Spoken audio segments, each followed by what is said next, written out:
Intro. British politics often feels like a high-stakes reality show where the props are public houses and the prize is public trust. The latest episode closed with Angela Rayner stepping down from 3 senior roles: Deputy Prime Minister, Housing Secretary, and Deputy Leader of the Labour Party, after a stamp duty slip-up on a property in Hove. It's a story equal parts human, bureaucratic, and deliciously ironic. Someone who built a career on social mobility undone by the small print of tax law.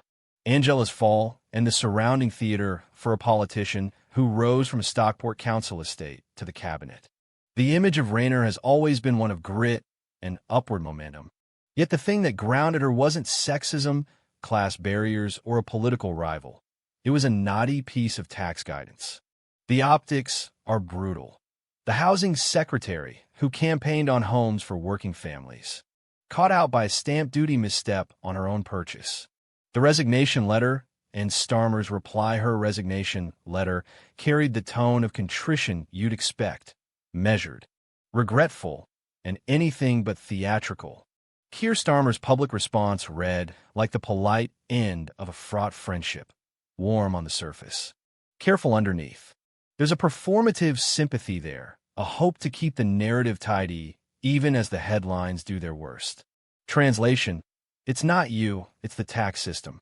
The ethics report summed up: enter Sir Laurie Magnus, the independent advisor on ministerial standards, whose report did what such reports do best: dissect a messy human decision into a clear administrative narrative. The essentials were stark. Rayner relied on legal advice when buying the property. That legal advice was not tax advice.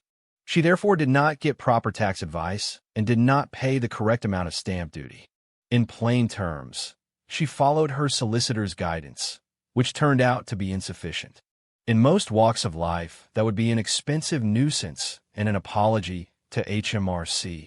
In Westminster, it qualifies as a breach of the Ministerial Code. Why Hove matters? Why Hove? Because shifting from a council estate in Ashton-under-Lyne to a seafront flat near Brighton is as symbolic as it gets. A celebrated arc of social mobility turns slightly comic. The geography sharpens the irony. The housing minister felled not by housing policy failures or landlord scandals, but by the minutiae of property tax. It's the kind of detail accountants relish and politicians dread. Quick takes on Rayner. Resigning over an inadvertent tax error while your party sells a platform of fairness is reputationally awkward, to put it mildly. On Starmer, his condolence notes this year could form a bittersweet anthology. Polished, publicly loyal, privately pragmatic. On Magnus, the man can turn a missed form into a constitutional lesson. He does not do gentle. Closing, Angela Rayner once pledged to build homes for working families.